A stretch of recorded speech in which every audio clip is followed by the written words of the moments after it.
The temperature stays with me, 37.2 degrees Celsius, standard human baseline. They measured it during my 16th year when the Schola Progenium instructors noticed I could feel what others were thinking. Not red minds. That came later with training, but sensed the pressure of other consciousnesses like humidity before rain. They measured everything that day: height, weight, eye response to light, blood composition, the reflexes in my hands when they showed me images designed to provoke fear, rage, desire. I responded to all of them before the images fully formed. Predictive cognition, they called it. Psychic resonance with probable futures. The instructor who recorded my responses had gray eyes, pale like dirty ice. He looked at me the way you'd look at a weapons prototype. Interested. Clinical, he said I had potential. He made potential sound like a disease that could be managed. I was assigned to the Scholastica Sicana before the week ended.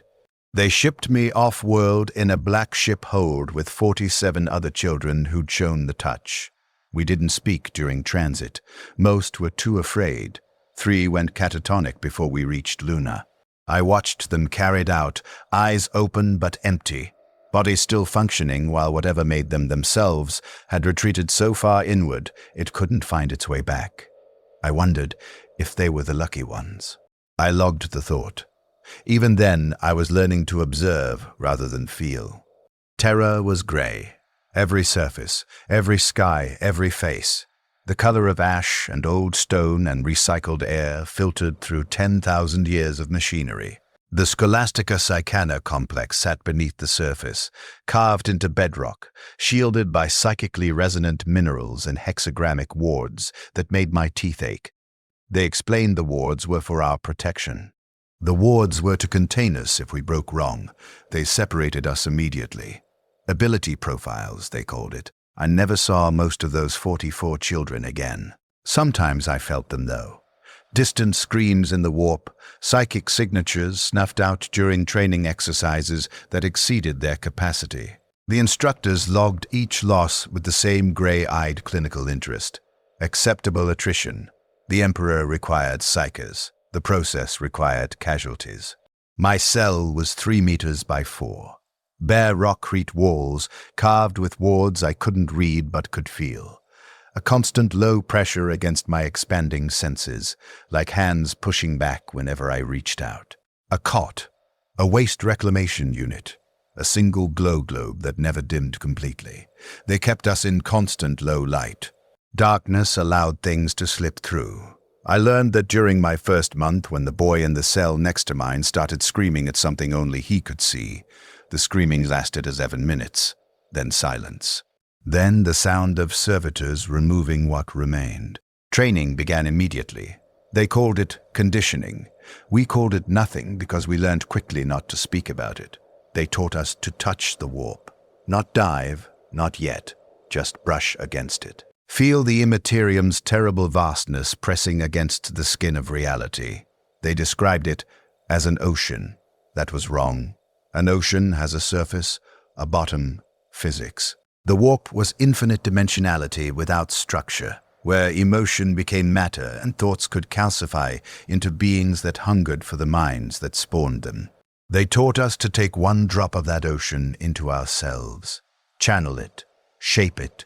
The first time I succeeded, I lifted a data slate 3 centimeters off a table and held it suspended for 4 seconds. The instructor nodded. I tasted copper blood in my mouth. My nose was bleeding. Minor capillary rupture from intracranial pressure, acceptable cost for successful manifestation.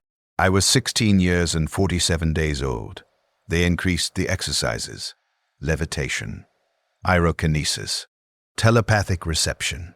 Recognized stimulus response. Each success came with cost. Bleeding.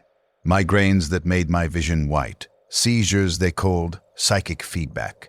I logged every symptom as they taught us. Self-monitoring was survival. A psyker who couldn't recognize his own corruption was a threat to everyone within line of sight.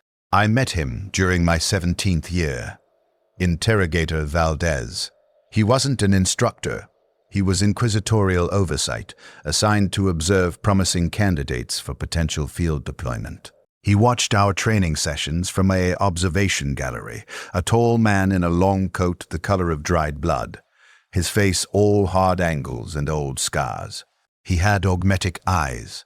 I could see the faint glow of the optical sensors tracking movement with mechanical precision. He selected me after I successfully demonstrated precognitive reflexes during a combat scenario. They'd released a training servitor armed with shock mauls into the exercise chamber and told me to survive for 3 minutes. I survived for 8, dodging strikes before the servitor completed the motor commands to deliver them, reading probability cascades in the warp and moving to the spaces where violence wouldn't be. I disarmed it twice. I didn't attack. Aggression wasn't the test. Survival was. Valdez came to my cell that evening. He stood in the doorway, too large for the small space, and looked at me with those glowing eyes. "You have potential," he said. Same word the first instructor had used. But when Valdez said it, potential sounded like responsibility. "Thank you, sir," I said. We'd been trained to show deference to all authority. Deference was survival. "Do you know what happens to Sanctioned Psykers after training?" he asked. "We serve the Imperium. We are weapons in the Emperor's arsenal." "Correct." He stepped inside. The door sealed behind him. "Do you know how long weapons last?" I understood he wanted me to answer honestly, not recite doctrine.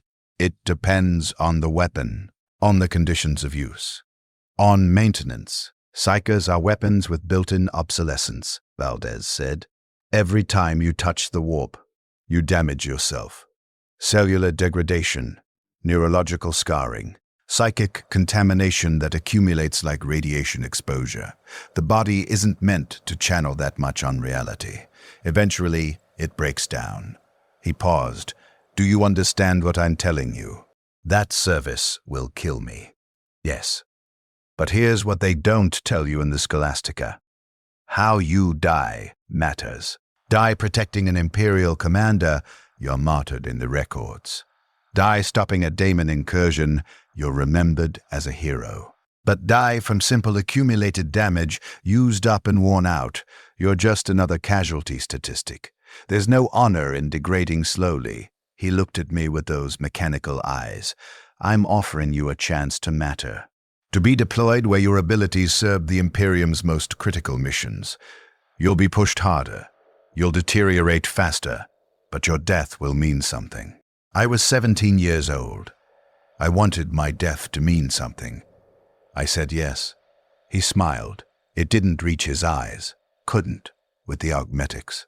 "Good. Your conditioning intensifies immediately. Report to Chamber 17 at 0600. We're going to see how much pressure you can withstand before you break." I sat on my cot and felt blood trickling from my nose again, though I hadn't used my abilities. Stress response. Capillaries weakened by repeated psychic strain. I logged it. I was learning to treat my body as a machine with declining operational parameters. Chamber 17 was deep in the Scholastica's sublevels, behind wards so powerful they made my skull ache from 20 meters away. Inside was a sphere, 10 meters in diameter, suspended in the center of a larger chamber.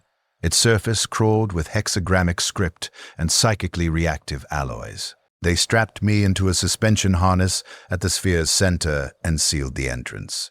Valdez's voice came through Vox speakers. "This is a psychic isolation chamber. The wards suppress your connection to the materium. You'll have no sensory input except what we provide. Your only anchor to reality will be your training. You'll remain inside for 6 hours. Use your abilities to maintain consciousness. If you lose yourself in the warp, the wards will contain you until we can determine if you're salvageable." The lights went out. Sound cut off. Temperature vanished. The chamber was climate-controlled to exactly body temperature, eliminating thermal sensation.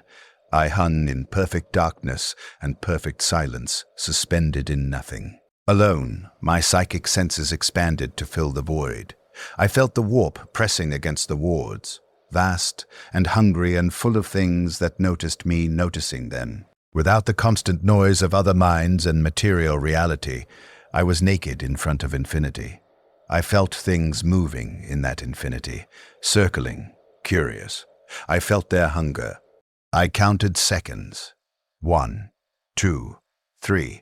Imposed structure on the void. Human minds need reference points. I gave myself numbers. I visualized each number as a carved stone, building a wall between myself and the things circling outside. 4, 5, 6. Something brushed against the wall. Not physical, conceptual. A presence testing my defenses the way you'd test a door to see if it was locked. I reinforced the visualization. Stones became steel. Steel became ceramite. The presence withdrew slightly. Still there. Still watching. 7, 8, 9. I lost count somewhere around 4,000. The numbers started meaning nothing. Just sounds I was making in my head. The wall was still there, but I couldn't remember what I was keeping out, or why it mattered. I was floating in darkness that was also light, a space that existed in too many dimensions, and I could hear singing. Beautiful singing. It promised I could stop counting, stop fighting, just let go and dissolve into the music and never hurt again. Then the lights came back, sound returned, vox speaker hum, my own ragged breathing.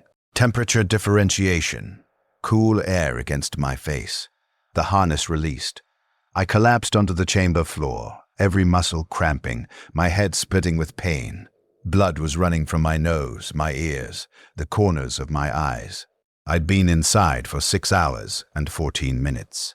Valdez entered. He looked down at me. You maintained coherence. Barely. Your psychic signature destabilized 3 times. You pulled yourself back each time. He paused. Most candidates break in the first hour. You have significant resistance to warp exposure. He made it sound like a useful quality in a tool. Recovery period is 4 hours. Then we repeat the exercise. I did it again and again. 12 sessions over 6 weeks, each one slightly longer. The wards adjusted to allow slightly more warp exposure, teaching me to function at the threshold of dissolution, training me to walk the edge between material and immaterial without falling off. By the 5th session, I could maintain visualization complex enough to do calculations while suspended in sensory void. By the 8th, I could reach out psychically, feel the minds of the observers outside the chamber, read their surface thoughts. By the 12th, I could touch the warp directly, channel small amounts of energy, manifest minor telekinetic effects, even while completely isolated from material reference points. I was 18 years old. I could no longer remember my mother's face. The memory had degraded, overwritten by psychic trauma. I tried to recall it after the 7th session and found only static, like a corrupted data file. I mentioned this to Valdez. He told me memory loss was expected. The brain had limited capacity. As my psychic abilities expanded, older neural pathways were repurposed. Natural optimization. I logged it as my first significant cognitive loss. They sanctioned me 6 months later. The ritual involved 3 inquisitors, 2 astropaths, and a procedure I'm still not entirely certain I remember correctly. They opened my mind, mapped its structure, identified the portions most vulnerable to corruption, and burned psychic wards directly into my consciousness. Soul binding, they called it, linking my psychic signature to the Emperor's light, so that if I fell to corruption, I'd burn from within before I could threaten others. The pain was extraordinary. I felt my identity being carved into like marble, pieces removed, others reinforced, the whole structure reshaped into something more useful and more fragile. When it ended, I was sanctioned, officially safe, officially a weapon. The augmetic tattoos were applied afterward, hexagrammic circuits inscribed into my skin with electrodes that would respond to psychic activity, providing visual monitoring of my corruption state. They started at my wrists and spiraled up my forearms. They were black when inert. They'd glow progressively brighter as I channeled warp energy. White meant I was operating within safe parameters. Blue meant I was approaching dangerous thresholds. Red meant I was risking permanent damage or warp breach. I never wanted to see them turn red. I saw them turn red during my first field deployment. Valdez assigned me to his inquisitorial retinue immediately after sanctioning. I was 19 years old. I'd been in training for 3 years. I'd forgotten my birth name. The Scholastica had designated me Theta 79 during intake, and that designation had calcified into identity. Valdez called me Thane. He said I needed a name that sounded human for operations requiring subtlety. I accepted it. The name meant nothing. I was a function. The label was irrelevant. My first deployment was suppression of a suspected genestealer cult on a hive world designated Crasis 7. Population 4 billion. The cult had infiltrated the administrative offices in Hive Primus. Valdez's mission was elimination of compromised personnel and purging of xenomorph corruption before it spread beyond containment thresholds. I'd never left Terra. I'd never seen natural sky. Crasis 7 had a sky the color of rust, choked with industrial pollution and ash from the Hive's plasma foundries. It was beautiful in a way I had no language for. I stood on the landing platform when we arrived and stared up at it, trying to process the concept of open air, of atmosphere extending kilometers overhead, instead of rockcrete ceilings 3 meters up. Valdez noticed. "First time off-world?" "Yes, sir. Don't get attached to the view. We're here to burn it." He meant that literally. The cult had spread further than intelligence suggested. Not just administratum offices, the entire sub-Hive 7 levels below the primary city. Thousands infected. Thousands more compromised by psychic contamination from the cult's magus. Valdez's solution was systematic. Seal the sub-Hive. Purge it with fire. Cauterize the infection. My role was psychic reconnaissance. Locate the magus. Identify the cult's leadership structure. Map the contamination so we could ensure complete eradication. I descended into Sub-Hive 7 with Valdez and a kill team of 12 veterans. Former Imperial Guard stormtroopers, augmented for inquisitorial service. They wore carapace armor and carried hellguns. They looked at me the way you'd look at malfunctioning equipment. Useful, but potentially dangerous. I was 19 years old and weighed 62 kilograms. The sub-hive smelled like rotting synth protein and human waste. Darkness pressed in beyond the range of our lumen packs. The walls were slick with condensation and something else. Organic material I didn't want to identify.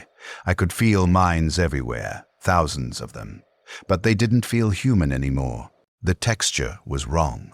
Alien thought patterns overlaid on human consciousness like infection spreading through tissue. I told Valdez. He nodded. "Find the center. Find the magus." I reached out, extended my consciousness through the warp, following the threads of psychic contamination back to their source. It was like tracing poison through a bloodstream.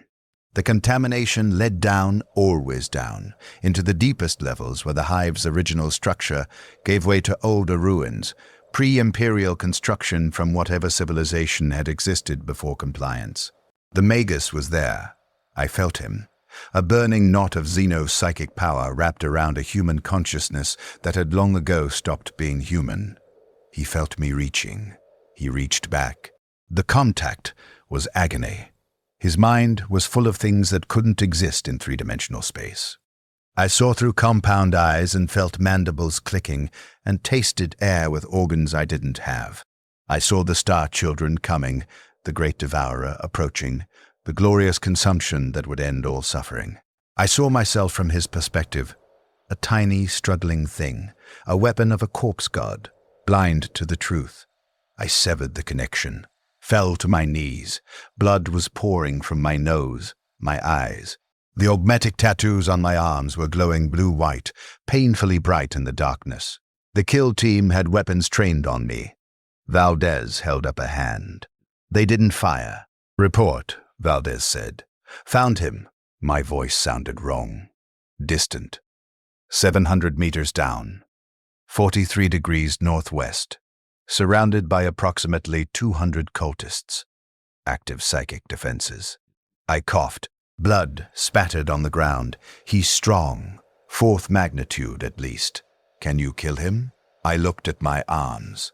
The tattoos were fading from blue back to white, but slowly. I'd pushed too far, too fast. Yes. Permanent damage? Likely. Acceptable. Valdez turned to the kill team. Combat formation. Psyker takes point. We burn everything between us and the target. We descended. The cultists came at us in waves, human form members first, still mostly intact, but moving with alien coordination. The kill team cut them down efficiently. Hell gunfire lit the darkness in bright blue strobe flashes. Bodies fell. We advanced. Then the pure strain Genstealers arrived. I'd never seen xenomorphs before. Training vids and picked files didn't convey the reality. They moved too fast for human reflexes, skittering across walls and ceilings on four limbs, their upper arms ending in claws that could shear through carapace armor. One of them gutted a stormtrooper before the man could register it was there. Blood sprayed across my face, hot, copper tasting. The stormtrooper was still trying to process what happened when the Genstealer's claws punched through his chest. I reacted on training, extended my will into the warp, pulled energy through my sanctified consciousness, shaped it, released it. Telekinetic force hit the Genestealer like a hammer. The creature flew backward, smashed into a wall with enough force to crack chitin. It didn't die. It rose again, hissing. I hit it again, poured power into each strike until the Xeno's form was pulped meat and shattered bone. My arms were burning. I looked down. The tattoos were red. Bright. Arterial red. Valdez was shouting something. I couldn't hear him over the roaring in my skull. More Genstealers were coming. I could feel them. Alien minds like jagged static, dozens of them, hundreds, all converging on our position. The Magus had called them. He knew we were coming. I reached deeper, pulled harder. The power that came through me wasn't mine. It was the warp itself, channeled through my sanctified soul like current through a wire. I shaped it into fire, not real flame, but psychic energy manifested as thermal force. I released it in a wave. The tunnel filled with light and heat and the smell of burning flesh. Genstealers died screaming, their alien vocalizations something between insect clicking and human agony. When the light faded, I was on my knees again. Blood was running from every facial orifice, nose, eyes, ears, mouth. My hands were shaking.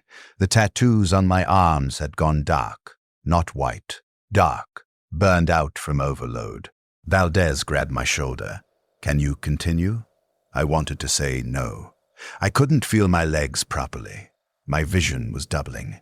But I looked past him at what remained of the kill team. 9 men now, 3 dead, and I saw them looking at me with something that wasn't fear. Respect, maybe. Or recognition that I was useful enough to keep alive. "Yes," I said. We reached the Magus. He was waiting in a chamber carved from bedrock, surrounded by his inner circle, 43 pure-strain Genstealers and the most heavily corrupted cultists. He looked human until you met his eyes. They were compound, fractal. Looking into them was looking into infinity. He spoke. His voice was layered, human words overlaid with clicking vocalizations. "You're dying already. I feel it. The corpse god's power burns you from within. Why not join us? The Star Children offer transcendence, release from suffering. We don't consume our faithful, we elevate them." I didn't respond. I was calculating probabilities, counting enemies, measuring distances. 43 Genstealers, 9 stormtroopers, 1 interrogator, 1 sanctioned psyker at 40%. The numbers weren't favorable. Valdez didn't care about the numbers. Burn him. I pulled everything I had left. Reached into the warp despite the screaming pain in my skull, despite the tattoos that had already failed, despite knowing this would cause permanent damage. I pulled power and shaped it and released it directly at the Magus. He blocked it. His own psychic defenses flared, Xenos power meeting sanctioned energy in a space too small to contain both. Reality bent. The air between us rippled. I felt something in my brain rupture. Blood filled my mouth. Then Valdez shot him. The bolt round took the Magus in the chest, mass reactive warhead detonating inside his ribcage, blowing his torso open. Psychic defenses meant nothing against physical ammunition. The Gen Stealers went berserk without their psychic coordination. The kill team cut them down at range while I collapsed, consciousness flickering, drowning in my own blood.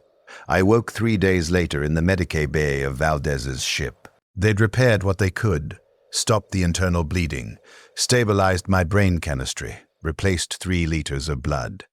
But the damage to my psychic pathways was permanent. The Medicae servitor's diagnostic readout showed scarring across my corpus callosum and degradation of myelin sheaths in my frontal lobe.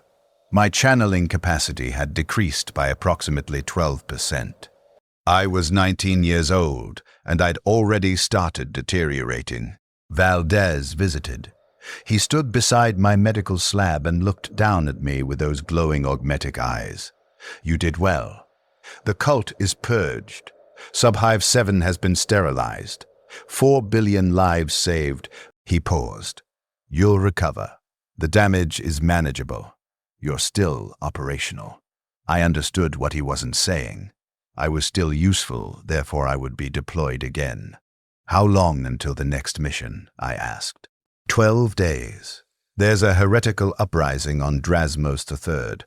They have a rogue psyker leading them. You'll counter him. 12 days. Not enough time for full recovery, but enough time to return to operational minimum. I was a weapon with built-in obsolescence, just as Valdez had said. The only question was how many missions I'd survive before the accumulated damage destroyed me completely. I survived 8 years, 57 deployments. Each one left its mark. Psychic scarring, neural degradation, cellular damage that accumulated like radiation exposure, invisible but measurable, tracked by Medicae servitors who logged every metric with clinical precision. By year 3, I needed chemical assistance to stabilize my brain chemistry between deployments. Synthetic neurochemicals to counteract the degradation. They made my hands shake and my thoughts slow, but they kept me functional. By year 5, I started experiencing seizures.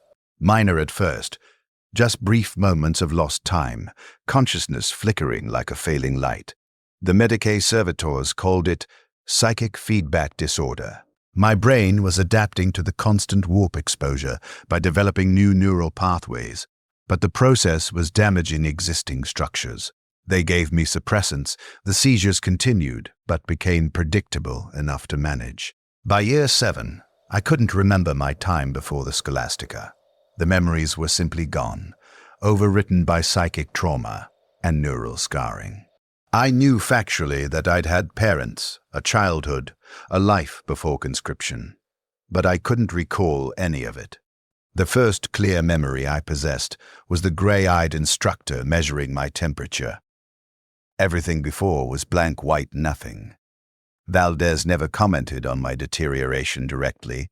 He watched the medical reports. He adjusted mission parameters to account for my declining capacity. He started pairing me with other psychers when deployments required heavy psychic output, distributing the load, managing his resources efficiently. I met her during year 7, Sanctioned Psyker designation Kira 41. She'd been with Valdez's retinue for 2 years, assigned as psychic support for operations requiring divination and far-seeing. She was 24 years old. Her augmetic tattoos were still mostly white. We were deployed together on a mission to Helios Ines. Daemon incursion in the lower hive. Suspected chaos cult attempting to summon something that couldn't be allowed to manifest. Our role was psychic interdiction. Stop the ritual, kill the cult leadership, seal the breach. She worked differently than I did, where I channeled power like a weapon, crude, forceful, burning through capacity. She shaped it with precision. Surgical application instead of overwhelming force. I watched her weave counter-rituals during the assault on the cult temple, her hands moving through complicated gestures, her voice chanting high Gothic phrases that redirected warp energy back on itself. She made it look controlled, elegant. When it was over, When the cult leadership was dead and the breach sealed, I asked her how she'd learned such precise control. She looked at me with eyes that were still mostly human. "I want to last longer than 5 years," she said. "Every deployment, I see psychers like you, burning bright, burning out. I decided I'd rather burn slow. Does it work? I don't know yet. Ask me in 3 years." We were deployed together 6 more times over the following year. I learned to appreciate her precision. She learned to value my raw power. We were effective together. She'd shape, I'd channel, the combined output greater than either of us individually. I also learned she sang. Between deployments, during the transit periods when we were locked in our psychic isolation cells to prevent accidental warp contamination, I could hear her through the walls. Quiet hymns, imperial creeds set to melody. The sound was human in a way I'd almost forgotten existed.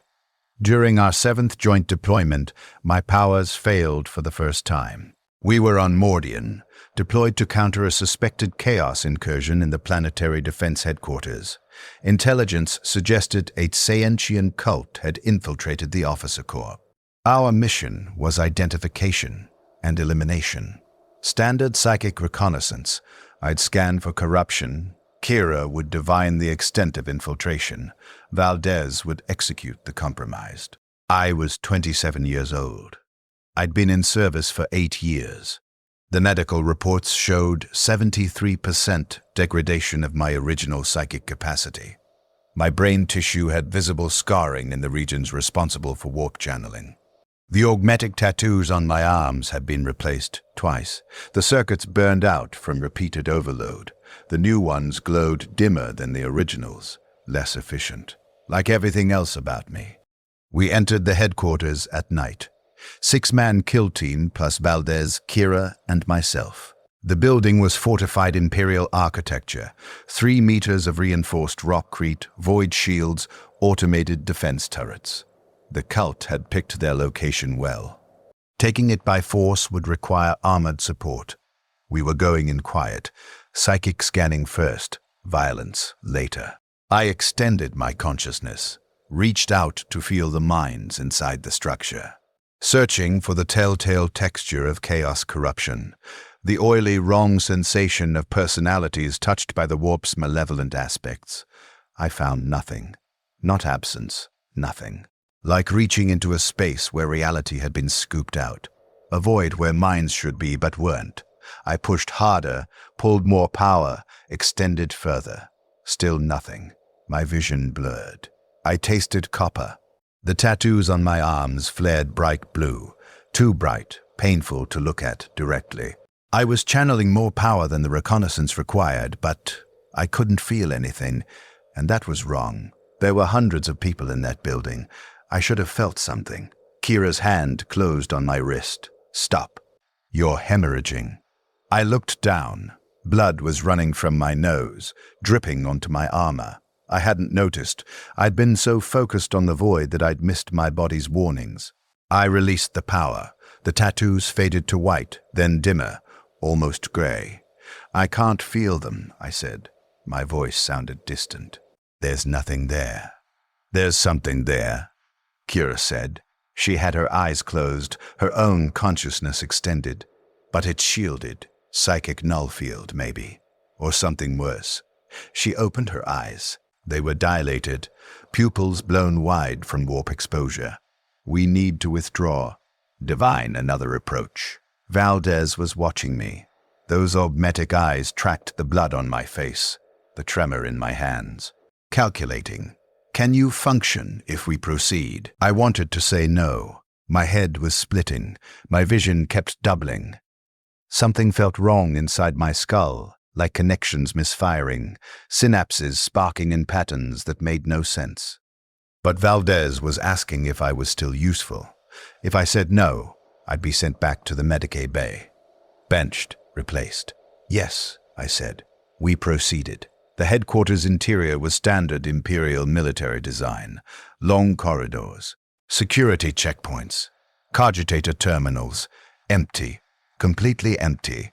No personnel, no guards, no servitors, Just silence and the hum of active machinery. The void I'd felt earlier made sense now. There were no mines to detect because there were no people.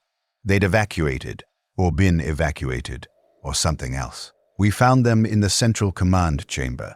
317 officers and support personnel, arranged in perfect concentric circles around a ritual site carved into the floor, 9-pointed star, script I recognized as Tiantian, channels cut into the rockcrete to guide blood flow. The personnel were alive. I could see them breathing. But their minds were absent, not unconscious, absent removed. Their bodies were running on autonomic functions, while whatever made them people had been taken somewhere else. In the center of the ritual site stood a thing wearing a man's skin. It looked human until it moved. The movements were wrong, too fluid, joints bending in directions biology didn't allow. It turned to look at us. Its eyes were compound fractures in reality. Looking into them showed too many spaces at once. Sanctioned Psykers, it said. Its voice came from everywhere and nowhere. The Corpse Emperor sends his broken tools to stop the great architect's work. How predictable. How futile. Valdez opened fire. Bolt rounds punched through the thing's chest. It didn't fall. The wounds wept light instead of blood. Bright, kaleidoscopic light that hurt to perceive. "Kill it," Valdez ordered. I pulled power, shaped it into force, released it. The telekinetic strike hit the demon, because that's what it was, a minor demon of Tse'ench, not summoned but leaked through. Using the ritual and the absent minds as anchor points to manifest in reality, and accomplished nothing. The force bent around it. Redirected, the laws of physics were negotiable in its presence. Kira was chanting, counter-ritual. High Gothic phrases of banishment, psychic energy woven into patterns that enforced reality's structure, pushed back against the demon's presence. Her tattoos were glowing white-blue, controlled output, precise application. The demon laughed. The sound had too many harmonics. Then it attacked, not physically, psychically. It reached out with power that made my earlier channeling look like a candle next to a forge, and it tried to unmake us. Unravel our consciousness, peel away the layers of identity and self, and leave us as empty as the officers in their circles. I felt it touching my mind, felt my defenses. The wards burned into my soul during sanctioning, flaring hot and bright, keeping it out. Barely, the soul binding held. I was still myself. Kira screamed. I turned. She'd fallen to her knees, blood pouring from her eyes, her hands clutching her head. Her tattoos were strobing, white to blue to red to black, cycling too fast, overloading. The daemon had focused on her. She was the greater threat. The precision worker who could actually banish it. I didn't think. I pulled everything I had. Every scrap of power, every remaining fragment of capacity, pulled it through my damaged psychic pathways and my scarred brain tissue and my failing body. I pulled until something in my skull tore. Blood filled my mouth. My vision went red. I shaped it into a spear. Pure psychic force. I drove it into the demon's manifested form. It shrieked. The sound wasn't audio, it was conceptual. The idea of pain translated into something senses could process. The spear had pierced its anchor to reality. Light was pouring from the wound, not the kaleidoscopic corruption from before, but white light, clean light, the Emperor's light channeled through my sanctified soul. The daemon burned. Its stolen skin peeled away. The ritual circles on the floor cracked. The absent minds snapped back into their bodies. 317 officers, suddenly conscious, suddenly aware, suddenly screaming. The demon's form collapsed into nothing, banished back to the warp. I collapsed with it. I woke in the Medicae bay 6 days later. The damage was catastrophic. The medical servitor's report was extensive. Complete neural pathway collapse in my frontal lobe, severe degradation of myelin sheaths throughout my cerebral cortex, cellular necrosis in 17% of my brain tissue, permanent damage to my corpus callosum. My psychic capacity had decreased by 41%. I was operating at less than half my original strength. The servitor indicated I was no longer viable for frontline deployment, recommended reassignment to administrative functions or retirement from active service. Valdez overrode the recommendation. He came to see me on the 7th day, stood beside my medical slab with his augmetic eyes glowing in the dim light. The Mordian operation was successful. The cult is broken. The daemon banished, 317 Imperial officers restored to duty. He paused. You saved Kira. The daemon would have unmade her. Your intervention prevented that. At what cost? My voice was rough. They'd had to repair my throat. I'd screamed so hard during the psychic assault that I'd torn my vocal cords. Acceptable cost. You're still functional. Reduced capacity, but functional. I'm not retiring you. The Medicae servitor is programmed to optimize resource preservation. I'm programmed to win wars. He leaned closer.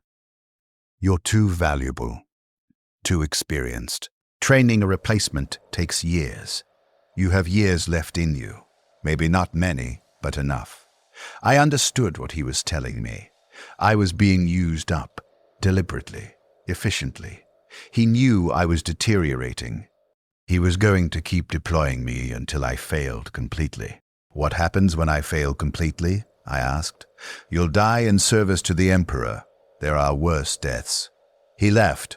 I lay on the medical slab and stared at the ceiling. I could feel the damage in my skull. Empty spaces where thoughts used to flow smoothly.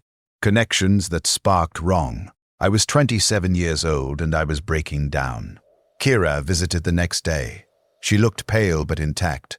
Her tattoos were bright white, undamaged.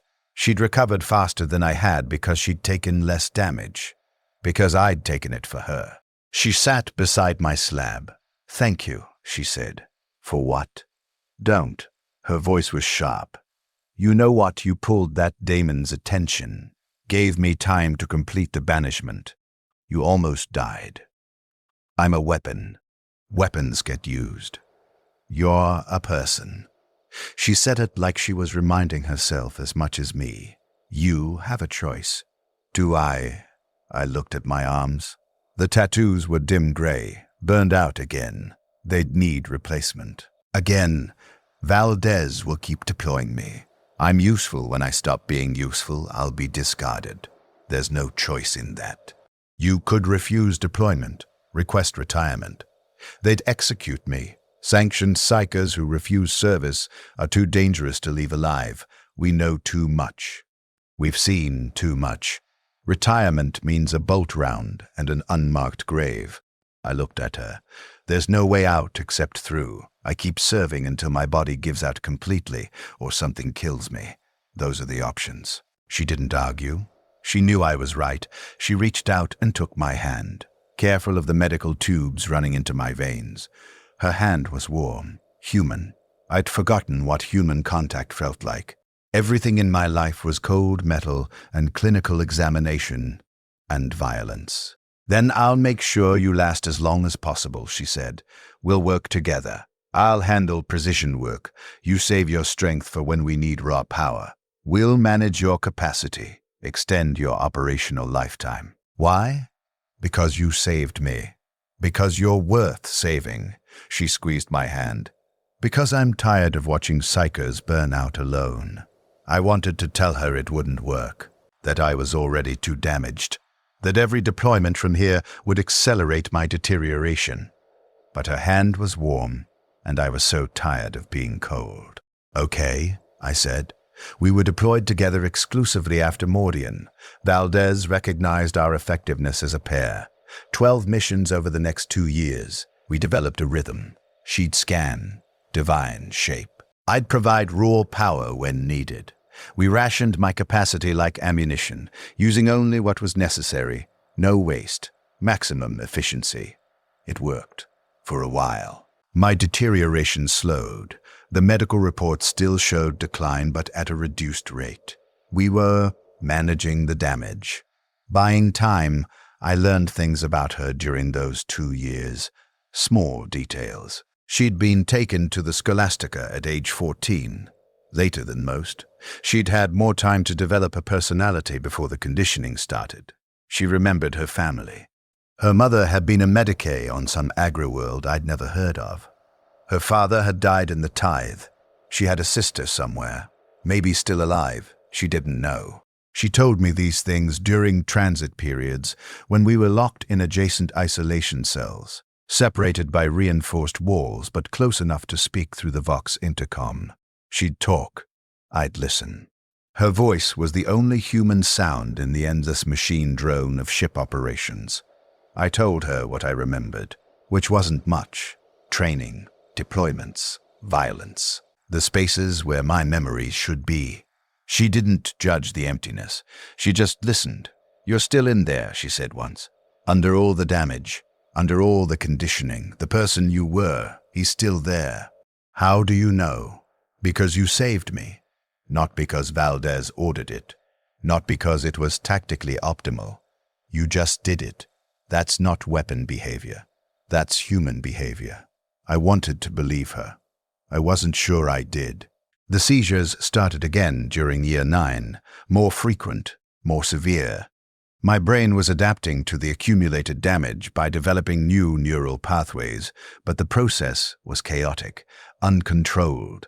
Sometimes I'd lose minutes, sometimes hours. I'd come back to consciousness in my cell, blood on my face, no memory of what happened in between. The medicae servitors adjusted my chemical treatments, stronger suppressants. They made my thoughts slower, my reactions delayed, but they reduced the seizure frequency to manageable levels. Kira noticed, "You're getting worse." Yes, Valdez knows. He reviews the medical reports. He knows. And he's still deploying you. I'm still useful. When she spoke again, her voice was different. Harder. "We're not weapons. We're people. He's killing you. He's using a resource until it's depleted. That's efficient command. That's murder." I didn't argue. She was right. But right didn't matter. Valdez had authority. We had function. The Imperium had needs that exceeded individual survival. This was known. This was accepted. "How long do you have?" she asked. "Unknown. The medicae servitors can't predict failure points with current data. Months, maybe a year, maybe less if I take major damage. Then we minimize damage. We're even more careful. We, Kira." I stopped her. "It won't matter. Eventually, I'll fail. Catastrophically. Probably mid-mission. When I do, anyone near me will be at risk. You need to be aware of that." "I am aware. I'm choosing to stay. That's not logical." "I don't care." Her voice cracked. Just slightly. Just enough to show the human underneath the conditioning. "You're my friend. The only friend I have. I'm not leaving you to burn out alone." "Friend." I processed the word, tested it against my understanding. Friendship implied emotional attachment. Voluntary association. Mutual concern beyond utility. I'd been trained to eliminate such attachments. They were weaknesses, distractions, liabilities. But her voice through the intercom was warm, and I didn't want her to leave. "Thank you," I said. We deployed to Typhon Prime 3 months later. Heretic uprising. Local PDF forces had turned against the Imperium, led by a charismatic commander who'd been touched by the ruinous powers. The planetary governor had requested inquisitorial intervention before the corruption spread. Standard suppression mission. Locate the heretic leadership. Eliminate them. Restore imperial authority. We went in with a full kill team. 20 veterans. Heavy weapons. Orbital support on standby. Valdez was taking no chances. The heretics had shown signs of chaos blessing, enhanced strength, unnatural durability, minor warp manifestations. This would be a hard fight. I was 22 years old. My psychic capacity was at 31% of original baseline. I could barely channel enough power to levitate a data slate. The stronger manifestations, telekinesis, pyrokinesis, anything requiring significant warp energy, were beyond me now. Too much damage, too much scarring. But I could still scan, still sense minds and corruption, still serve a function. We found the heretics in an old Imperial bastion they'd fortified. 2,000 strong, heavily armed, dug in. The assault would be costly. Kira and I performed reconnaissance first. She divined their defensive positions. I scanned for the leadership, found the commander's psychic signature burning like a beacon in the center of the bastion. He was channeling warp energy, not sanctioned, not controlled. Just raw power pulled through sheer willpower and chaos blessing. He's strong, I told Valdez. Third magnitude, maybe second. Unstable, could burn out or manifest something dangerous. Can you counter him? I wanted to say no. I knew my limits. The commander was operating at levels I hadn't been able to reach since Mordian. Fighting him psychically would require power I didn't have. But Valdez was looking at me with those augmetic eyes, calculating. And I was useful. While I was useful, I had purpose. With Kira's support, yes. Valdez nodded. Then we assault at dawn. Kill team breaches. You two neutralized the commander. Standard protocol. The assault went wrong immediately. The heretics had set traps, minefields, auto turrets, reinforced kill zones. The kill team took casualties before we reached the bastion walls. 17 men became 12, became 8. We pushed through, no choice. Withdrawal would mean failure. Valdez didn't accept failure. Inside the bastion was chaos. Close quarters fighting. Heretics in PDF armor turned cultists, screaming prayers to dark gods while they died. The air stank of cordite and blood. And something else, ozone and sulfur, and the wrong smell of the warp pressing too close to reality. We found the commander in the central chamber. He'd arranged his inner circle around him. 50 of the most blessed, the most corrupted, their bodies twisted by chaos into forms that were barely human anymore. He stood at the center, wreathed in psychic fire that burned purple-black, his eyes glowing with stolen power. He saw us, smiled. The Corpse Emperor's dogs, come to die in his name. The kill team opened fire. The blessed cultists absorbed the rounds. Some died, most didn't. Chaos blessing made them resilient beyond reason. They charged. I pulled power. What little I had left, shaped it into a barrier, psychic force between the cultists and our position. It held for 3 seconds, then shattered. I wasn't strong enough. Kira stepped forward. Her tattoos flared bright white. She was chanting, weaving counter-ritual, trying to disrupt the commander's channeling. It was working. The purple-black fire around him flickered. The commander turned his attention to her, released his power in a directed blast, raw warp energy, uncontrolled, malevolent. I threw myself between them, pulled everything I had, used my own channeling to intercept the blast. Absorb it, contain it. The power hit me like a wall. I felt my defenses crack, felt the soul-binding wards buried in my consciousness start to fail, felt something in my brain rupture completely. Blood poured from my eyes, my nose, my ears. The world tilted, reality bent. I was drowning in the warp. No anchor, no reference point. Just infinite screaming chaos, and things in that chaos that noticed me and reached and pulled, and Kira's voice, chanting. Not counter-ritual now. Banishment.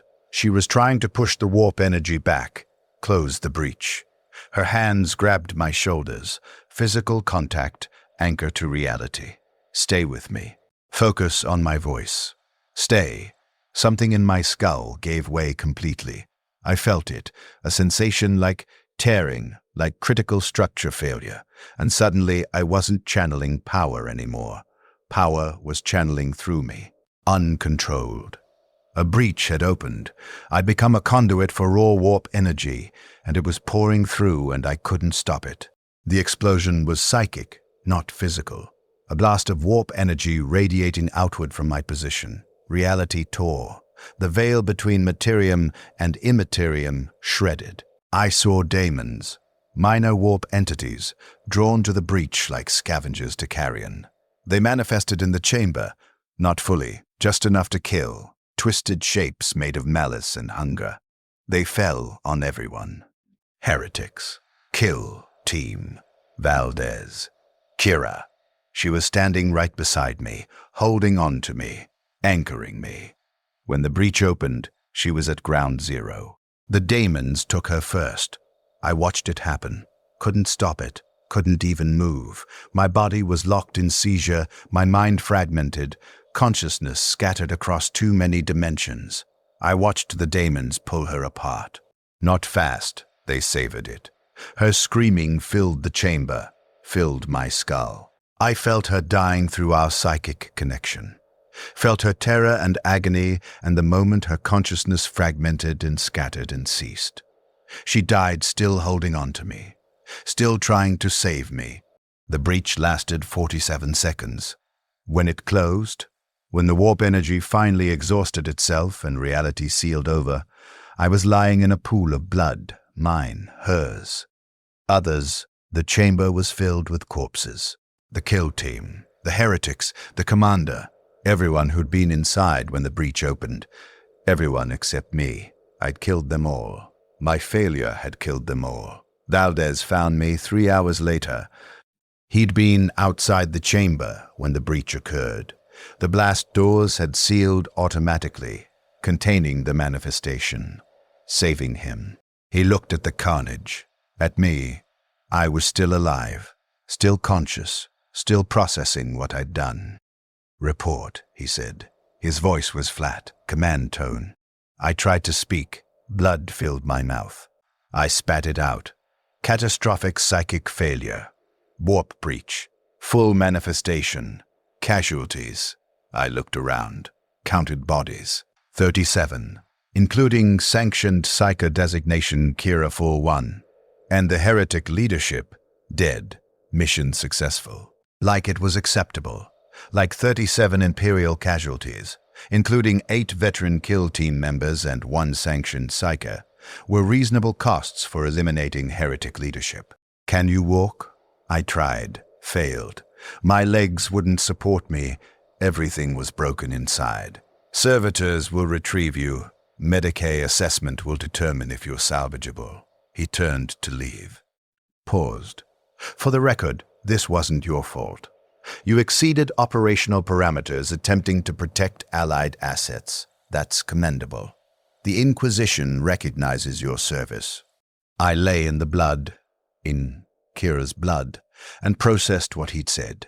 Not my fault. Commendable. Service recognized. I'd killed 37 people. I'd killed my only friend, and it was commendable. The Medicaid servitors concluded I was salvageable. Barely. They repaired what could be repaired, stabilized what could be stabilized. The damage was extreme. My psychic capacity was now at 9% of original baseline, effectively null. I could sense minds at close range, nothing more. No channeling, no manifestation. No function as a weapon. The Medicaid servitor recommended immediate retirement or euthanization. I was no longer viable for any deployment role. The Inquisition overruled again. Not Valdez this time. He'd been reassigned. New theater, new resources. I was transferred to Inquisitor Castell, an older woman with dead eyes and a reputation for using broken tools until they shattered completely. She reviewed my file, looked at me sitting in the medical bay, wrapped in bandages, my arms covered in dead tattoos, my mind barely functional. "You still have one use," she said. "You can identify corruption, scan for psychic signatures. That requires minimal power. You'll serve as detection asset. Fixed installation. No field deployment. Fixed installation." I understood. They'd put me somewhere, use me as a psychic sensor, leave me there until I died or degraded beyond function. "For how long?" I asked. "Until you're no longer useful." I was assigned to Observation Station Theta 97, a small facility on the edge of the Ascalon sector. The station monitored warp traffic and psychic phenomena in the region. My role was to scan incoming ships for chaos corruption, identify potential threats before they reached the inner systems. I sat in a chamber lined with psychic amplifiers. They boosted my degraded abilities just enough to function. I'd scan each ship as it emerged from the warp, feel for the telltale texture of corruption, flag any anomalies. It was mechanical work, repetitive, 8-hour shifts, scan, log, report, scan, log, report. Day after day, month after month. I was 30 years old. I was alone. Kira was dead. My mind was fractured. My body was breaking down. But I was still useful, so I served. The isolation was worse than any torture the Scholastica had devised. I sat in that chamber, surrounded by machinery, and felt nothing but the void. No human contact. No conversation. Just the cold presence of ship minds, servitors and cogitators, and occasionally human crew, distant and irrelevant. I started talking to myself. At first, just logging observations aloud. Then commentary. Then conversations with people who weren't there. I talked to Kira most often. Told her about the ships I scanned. Described the corruption patterns. Asked her opinion on threat assessments. She never answered, obviously. She was dead. I'd killed her. But talking to her memory was better than the silence. The seizures continued, more frequent now. My brain was dying by degrees. Sometimes I'd come back to consciousness hours later, blood dried on my face, alerts screaming because I'd missed ship scans. The servitors would report my failure. The Inquisition would note it in my file, my usefulness declining. I scanned a ship during month 17 at Theta 97, freighter, standard configuration. But I felt something wrong in its crew, not overt corruption, just wrongness. A psychic signature that didn't match human baseline. I flagged it, recommended quarantine and investigation. The Inquisition ignored my recommendation. The ship was cleared to proceed. Resources were thin in the sector. One Psyker's questionable assessment wasn't sufficient cause for action.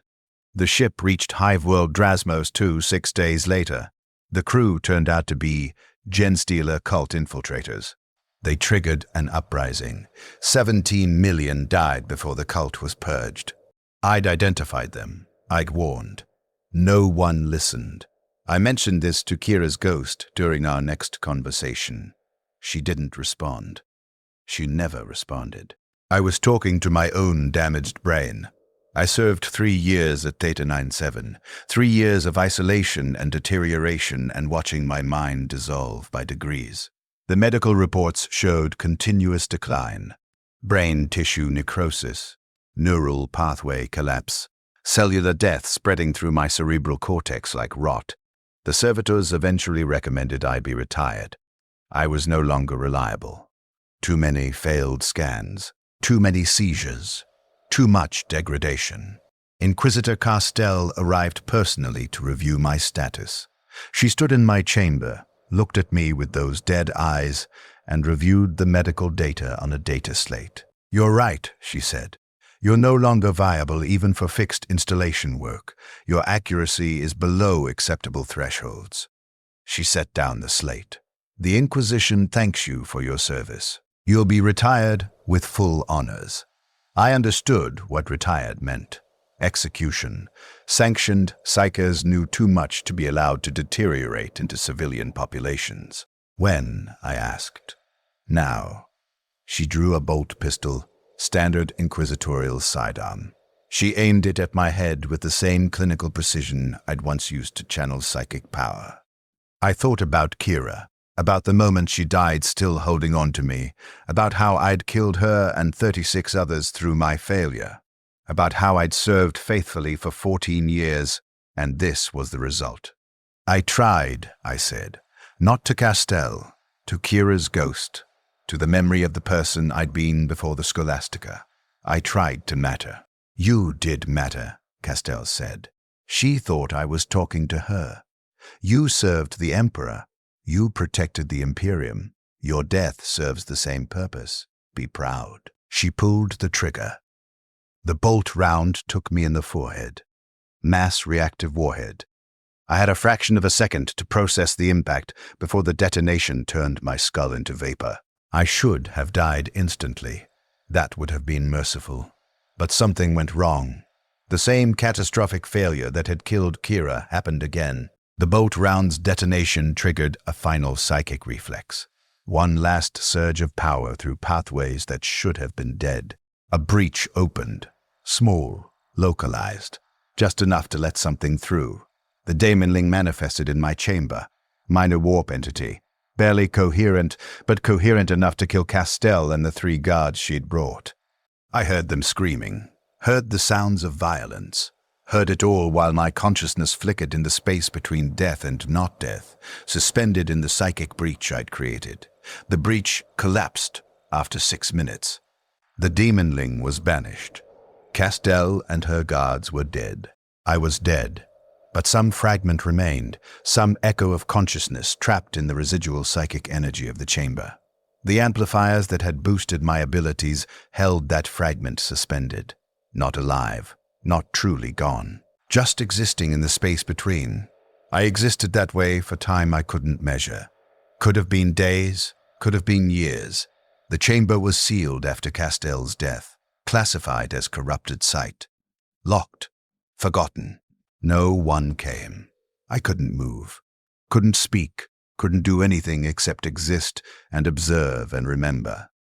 The memories cycled endlessly, the gray-eyed instructor, the temperature reading, Valdez's augmetic eyes, Kira's voice through the intercom, her screaming as the daemons took her apart, the feeling of my skull exploding, Castell's dead eyes, over and over. I tried to count time, lost count. Tried to hold on to identity, felt it slipping.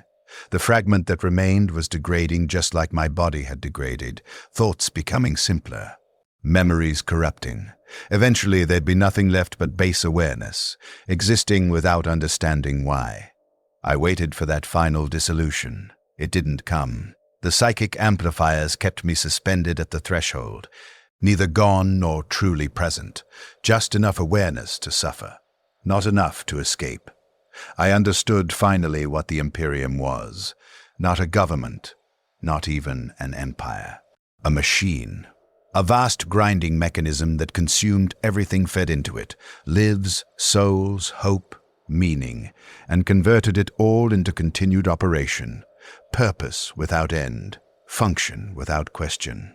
The machine required fuel. I'd been fuel. Kira had been fuel. Everyone I'd known had been fuel. The machine didn't hate us. It didn't even recognize us as individuals. We were components. When we functioned, we were used. When we failed, we were discarded. The machine didn't mourn. The machine didn't remember. The machine continued. I'd spent 14 years serving faithfully. I'd killed in the Emperor's name. I'd suffered in the Emperor's name. And my loyalty had killed me and everyone who'd mattered to me. There was no honor in it, no meaning, just consumption. Just the machine continuing to grind. Sometimes I felt other presences in the warp around the sealed chamber.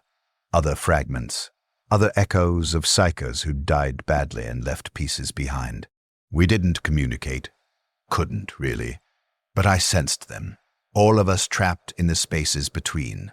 All of us still serving, in a way, still existing as cautionary data, still functioning as evidence that the machine worked exactly as designed. I tried to let go, tried to dissolve completely. The fragment that remained wouldn't allow it. Some final stubborn core of identity that refused to cease. Maybe that was the cruelest part. Not death itself, but the inability to fully die. Consciousness persisting beyond purpose, beyond meaning, beyond hope. I exist now in this suspended state, fragment of a person who was a weapon who was a person. The memories still cycle, still corrupt. The awareness still persists. I can't measure how long. Time is meaningless when you're already dead. If I could speak to the others, the ones still serving, still faithful, still believing their sacrifice matters, I'd tell them this: your loyalty will kill you. Not dramatically, not heroically, just efficiently. The Imperium will consume everything you are, and when you're depleted, it will discard you without ceremony. Your death won't mean anything except as a data point in casualty reports. You'll be replaced before your body cools. The machine will continue. It always continues. But they wouldn't listen. I wouldn't have listened. The conditioning is too deep, the purpose too necessary. Without purpose, what are we except broken things waiting to end? So they'll serve, like I served, until they fail, like I failed. And then they'll exist in whatever form remains, processing the same realization over and over. We were never soldiers, never heroes, never meaningful. We were fuel. The machine is still grinding. I can feel it through the psychic residue, sense the lives being consumed, the souls being spent, the endless continuation. I still remember the temperature, 37.2 degrees Celsius, standard human baseline. They measured it when I was 16 and still believed I mattered. I was wrong. I served the Emperor. The Emperor required my service. My loyalty killed me. That's all there is. That's all there ever was. The machine continues. I exist. Neither outcome matters. I am still useful, in a way. A cautionary echo. Data archived in corrupted space. My testimony persists because the psychic amplifiers won't let it fade. This is what it costs. This is what remains. This is service to the Imperium.